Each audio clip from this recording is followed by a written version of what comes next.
Hey everyone, I'm Luna Mitchell, a 28-year-old software developer, and my story starts with the two people who shaped my life the most. My incredible grandmother Eleanor, who raised me after I lost my parents in a car crash when I was 12, and Henry Cooper, my ex-fiancé, though we'll get to that part. One evening, as Grandma Eleanor adjusted family photos on the fireplace mantel of her sprawling mansion, she turned to me with a warm smile. "These coding contracts you're landing are impressive, sweetie, but I'm so happy you finally found someone worthy of you." I looked down at my engagement ring, smiling. "Henry is different, Grandma. He actually understands me. His real estate business is taking off, and he gets my tech talk." But not everyone was so convinced. Over coffee, my best friend Lisa gave me a look. "I don't know, Luna. Something about Henry seems off. It's like he talks about all these big deals but never really shows proof." I brushed it off with a laugh. "Not everyone needs to post their wins on LinkedIn, Lisa. He's just private about business." Then there was Rachel, Henry's sister, who hovered around like a new best friend. "Luna, darling, have you chosen the venue yet? Henry is just so excited for this wedding. Oh, and you may want to consider a prenup with Eleanor's fortune and all." I remember snapping back, "That's none of your business, Rachel." One evening, Grandma Eleanor surprised me with an unexpected announcement. "Luna dear, I want you to have early access to part of your inheritance. Let's make this wedding everything you've dreamed of." Henry's eyes lit up when I told him the news. Meanwhile, Marcus, Henry's best friend, was always around, a cheerful presence during our wedding planning. "Henry can't stop talking about you, Luna. I've never seen him so invested in a relationship." Yet Rachel's husband David was quiet, always watching, especially when Henry and Rachel had their whispered conversations. Once he muttered to me, "You're good for this family," with a look I couldn't quite interpret. Wedding planning consumed 6 months of my life. Henry convinced me to open a joint account for wedding expenses. "Practice for our future," he called it. I was so in love that I agreed to everything. 300 guests. I asked, seeing the guest list he prepared.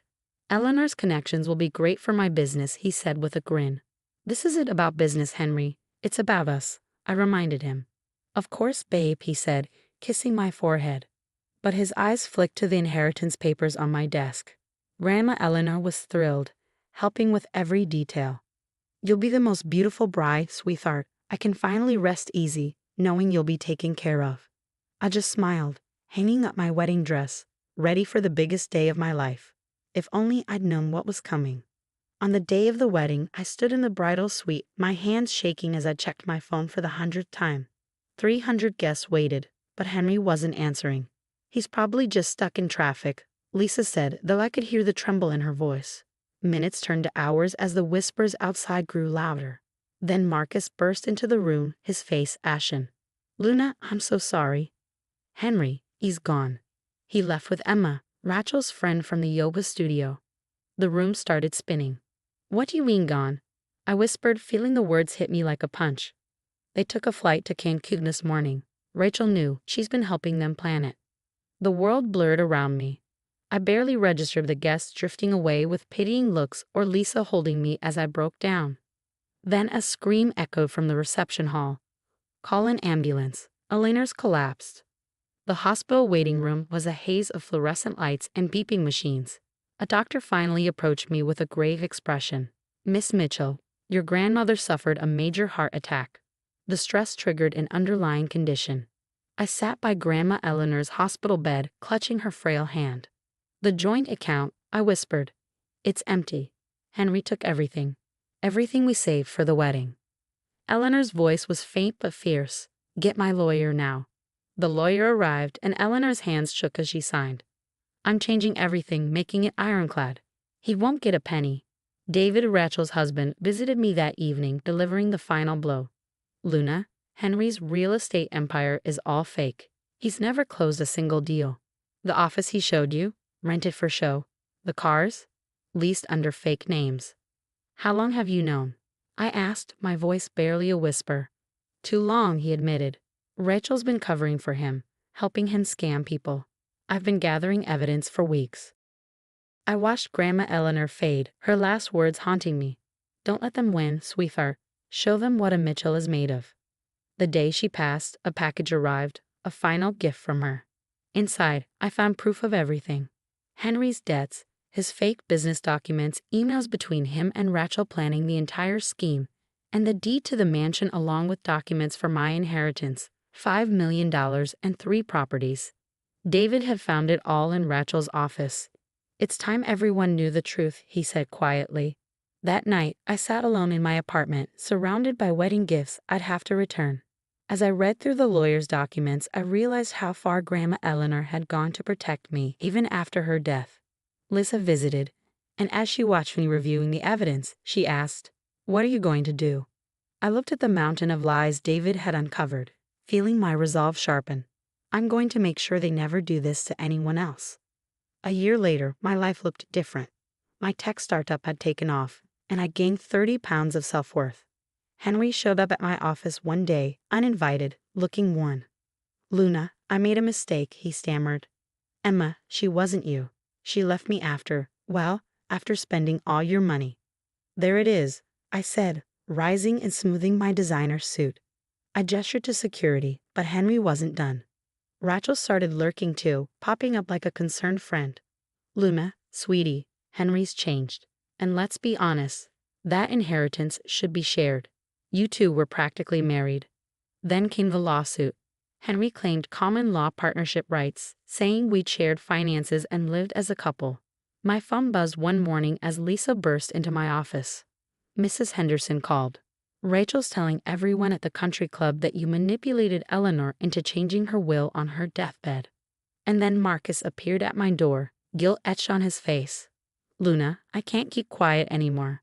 I overheard Henry and Rachel the night before the wedding. It was all planned. You weren't the first. 3 other engagements in different states, all broken off after he drained his fiancé's wealthy families." I was stunned, but then my phone rang. It was David. "Luna, meet me at the diner on 5th. Bring your phone." At the diner, David slid a USB drive across the table.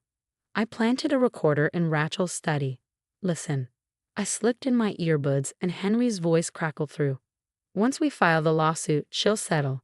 No one wants their family's dirty laundry aired in court." Then Rachel's voice. "The rumors about Eleanor are working. People are already questioning Luna's character." Henry chuckled. "With my charm and your connections, the judge will see we were practically married. Those fake documents you made about us living together. Perfect forgeries. Luna won't know what hit her." My knuckles turned white as I gripped the table. "David, why are you helping me?" "Because Rachel and Henry have destroyed too many families. I'm tired of watching them hurt people. They're meeting again tomorrow. I'll have everything ready." I glanced at the USB drive, remembering Eleanor's last words. "Let's end this," I said. "Once and for all."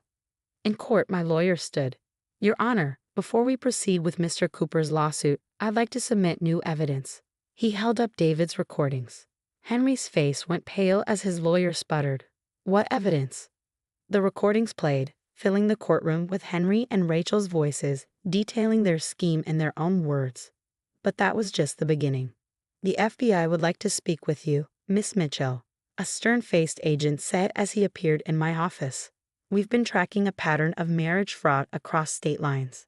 Hours later, I sat in a federal building surrounded by photos of Henry's previous targets, 3 broken engagements, each involving wealthy families. Every time he used the same playbook, Agent Torres explained. Shortly afterward, Rachel's real estate office was raided. Turns out she hadn't just helped Henry. She'd been laundering money through fake property deals for years. 15 years, Lisa whispered during Henry's sentencing. He was handed a sentence of federal prison, while Rachel sobbed as her real estate license was revoked. "Please, I have mortgage payments," she cried. I just smiled, waving the foreclosure papers for her dream house. I'd bought it at auction. When the story broke, my phone wouldn't stop ringing. "Miss Mitchell, we're very impressed with your startup's potential." A venture capitalist's voice buzzed over the speaker. "Would you be interested in discussing a Series A investment?" David filed for divorce, turning state's evidence against Rachel, while Marcus helped identify other victims. The support group we started grew bigger each week. Lisa tossed me a letter one day, Henry's handwriting clear on the envelope, stamped from prison. I dropped it unopened into the shredder. Then I opened my laptop, clicked Send Donation, and transferred another $100,000 to the fraud victims support fund we'd established. The view from Rachel's former dream house was spectacular. I turned it into a shelter for women escaping financial abuse.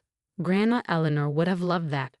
To new beginnings, I said, raising my glass with Lisa, David, and Marcus on the shelter's opening day. Somewhere in a federal prison, Henry was beginning year one of his 15-year sentence. Rachel was living in a studio apartment, drowning in legal fees. And me? I was just getting started. My company's IPO was next week. So what would you do if you discovered your ex kept evidence of their previous scams? Would you turn them in immediately, use it as leverage, or wait and plan like I did? The hardest part wasn't the wedding day betrayal. It was realizing that my grandmother saw through Henry's lies before she died and changed her will to protect me one last time. Sometimes love means making tough choices to protect the people we care about. Drop your thoughts in the comments below. I'd love to hear about your experiences dealing with manipulative exes and how you got your power back.